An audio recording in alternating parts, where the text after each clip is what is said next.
আমাকে অনেকেই করেছেন, আমার রোগীরা, আমার সহকর্মীরা, যে এত আন্দোলন করলাম, এবং তারা খুব জেনুইন, তাদের হৃদয়ের একদম ভেতর থেকে বলেছেন। আমার একজন রোগী বলেছেন, ডাক্তারবাবু আমার 75 বছর বয়স, এত বড় আন্দোলন আমি জীবনকালে দেখিনি। কিছুটা মনে করতে পারি সেই 59-এর খাদ্য আন্দোলনের কথা, তখন আমার বয়স ছিল 10 বছর। বিচার কি আমরা পাবো না? আমি তাকে, এটা বেশ কয়েক মাস আগের কথা, তখনও আশা নিরাশার দ্বন্দ্বে মানুষ ভুগছে। আমি তাকে একটা কথা বলেছিলাম যে দেখুন, আপনি বিচারটা কার কাছে চাইছেন? এখানে বিচারের দুটো আছে, একটা সামাজিক প্রেক্ষিতে বিচার, একটা আইনি বিচার। আইনি বিচারটা আপনি কার কাছে চাইছেন? চাইছেন রাষ্ট্রের কাছে। যে রাষ্ট্রের কম্পোনেন্ট হচ্ছে শুধু শাসক দল নয়, সেটা শাসক দল শুধু রাষ্ট্রটাকে চালায় ঠিকই, কিন্তু রাষ্ট্র হচ্ছে একটা ইনস্ট্রুমেন্ট। পুলিশ বাহিনী, সেনাবাহিনী, আমলাতন্ত্র, বিচার বিভাগ, যার 4টে উইং। আপনি সেই রাষ্ট্রের কাছে বিচার চাইছেন, হত্যাটা যে রাষ্ট্রই করেছে। এইবার আপনি বলুন, এই বিচারটা যদি রাষ্ট্র দেয়, তাহলে তার পক্ষে টিকে থাকাটাই কি মুশকিল হয়ে যাবে না? বলছেন এটা ভেবে দেখার মতো কথা বটে। আজকে সেটা কিন্তু অনেকটাই সত্যি বলে প্রমাণ হয়েছে। আমাদের কর্তব্য কি? আমি এখানে বক্তব্য দীর্ঘায়িত করতে চাই না। এটা আমি বিভিন্ন সভাতে বলে এসেছি, আমার জুনিয়র যারা ছাত্র, আমার সন্তান সম, ভ্রাতৃসম, বোনের মতো, যে ভাই দেখো, এই আন্দোলন যেরকম অভূতপূর্ব কেন, ব্যাপ্তিতে গভীরতা।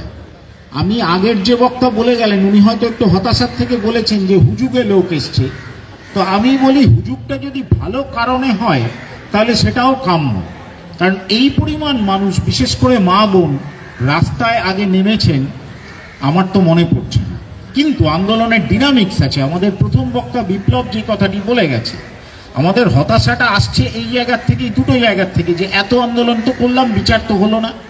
এর উত্তর হচ্ছে জন্মদিনে অঙ্গীকার, বাংলার মেয়ের সুবিচার, অভয়া তিলোত্তমার ন্যায় বিচারের দাবি নিয়ে 9 ফেব্রুয়ারি বাংলার মেয়ের জন্মদিনে আরজিকর মেডিকেল কলেজ ও হাসপাতাল প্রাঙ্গণে অঙ্গীকারের জমায়েতের কর্মসূচি নেওয়া হয়েছিল ওয়েস্ট বেঙ্গল জুনিয়র ডক্টরস ফ্রন্টের আহ্বানে। এই কর্মসূচিতে সরকারি চিকিৎসকদের সংগঠন সার্ভিস ডক্টরস ফোরামের তরফে আর কি বলা হয়েছে? যদি আমরা চাই, আমাদের আন্দোলনকে বাড়িয়ে দিতে হবে। আমাদের সামাজিক ন্যায়, আমরা যাকে বলি রাষ্ট্রের আমূল সংস্কার, যেটাকে বিশেষ পার্লান্সে আমরা বিপ্লব বলি, তার সঙ্গে কি এই আন্দোলন জড়িয়ে নেই? আপনারা নিজেরা নিজেকে এই প্রশ্নটা করবেন। তা না হলে বিচার পাবেন না। এইটা 1 নাম্বার। 2 নাম্বার হচ্ছে, আগে 6 মাস আগে একটা ডাক দিলে 10,000 লোক রাস্তায় নামতো। আমরা কি সেটা এক্সপেক্ট করছি? আমরা যারা একটু আধটু আন্দোলন করি, সেটা সম্ভব নয়। আন্দোলনের ডিনামিক্স তা বলে না। কোনো একটা নদীর ধারে দেখবেন সারাদিন জোয়ার চলে নেই, 2বার জোয়ার আসে, 2বার ভাটা আসে।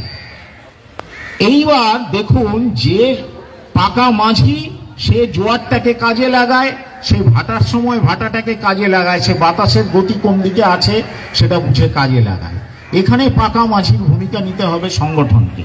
এটাও আমি বহু জায়গায় বলেছি। প্রথম যে আন্দোলনের ধাক্কা, সেটা ছিল তার শক্তি ছিল স্বতঃস্ফূর্ততা। স্বতঃস্ফূর্ততাই ছিল এর শক্তি, স্বতঃস্ফূর্ততাই ছিল এর দুর্বলতা। এইবার যেই আন্দোলনটা থিতিয়ে যাচ্ছে, স্বতঃস্ফূর্ততা থিতিয়ে যাচ্ছে, সেখানে কিন্তু সংগঠিত শক্তির দরকার হচ্ছে। কারণ শাসকরা এখন সংগঠিতভাবে প্রত্যেকটি ফ্রন্টে লড়াই দিতে শুরু করেছে। আপনারা আজকের কাগজেই দেখবেন, অনিকেতকে ডেকে পাঠানো হয়েছে, তার সহকর্মীদের ডেকে পাঠানো। আমরা জানি কিচ্ছু প্রমাণ করতে পারবে না, কিন্তু তাদের হ্যারাস করা এবং সাধারণ মানুষকে ভয় দেখানোর জন্য এগুলি করা হচ্ছে। এরকম অজস্র আক্রমণ আমাদের উপরেও আসবে। ফলে এইগুলিকে কাউন্টার করতে গেলে কিন্তু শুধু ব্যক্তির ওপর, ভাই তুমি আন্দোলন করছিলে, তুমি উকিল বাড়ি যাও, তুমি দৌড়াও, এটা করলে হবে না। প্রত্যেকটি মানুষের এখানে দায়িত্ব কর্তব্য আছে। এই দুটো কথাই আমি বলবো, যে বিচার মানে আইনি বিচার যে আমরা পাইনি, তার কারণটা আরেকটু তলিয়ে বোঝার চেষ্টা করুন। এই যে ভয়ঙ্কর অন্যায়, প্রতি 15 মিনিট অন্তর একটা বাচ্চা আত্মহত্যা করছে আমাদের দেশে, কাজ নেই। প্রতিদিন 88টি নারী ধর্ষিত হচ্ছে, 88 নয়, অনেক বেশি সংখ্যা। কাজ হারাচ্ছে, এই আদিবাসীদের উচ্ছেদ করা হচ্ছে। আপনারা তো জানেন, সামনে যিনি বসে আছেন, কেন তাকে কারারুদ্ধ যাবজ্জীবন কারাদণ্ডে দণ্ডিত করা হয়েছিল। আমি তার ভেতরে যাব না। এগুলিও অন্যায়, এবং অভয়ার প্রতি অভয়াকে ধর্ষণ খুন কিন্তু সেই চলমান অন্যায়, সেই রাষ্ট্র যে অন্যায়গুলি করছে তার মধ্যেই কিন্তু পড়ে। ফলে অভয়ার বিচার চাইতে গেলে কিন্তু আমাদের বৃহত্তর সামাজিক রাজনৈতিক প্রেক্ষিত আনতে হবে। এইটুকুই আমি বলবো। আর শেষ কথা বলবো, হতাশার কিন্তু কোনো স্থান নেই, হতাশার কোনো স্থান নেই। আমাদের নিজের সঙ্গে নিজেকে চিন্তা করতে হবে, শিখতে হবে, আন্দোলন থেকে শিখতে হবে, 10টা মানুষের কাছ থেকে শিখতে হবে, এবং নিজের কাজের জায়গায় নিজের পাড়ায় 10টা লোককে নিয়ে কিন্তু সংগঠিত হতে হবে। আমি এইটুকু অনুরোধই আপনাদের কাছে রাখবো।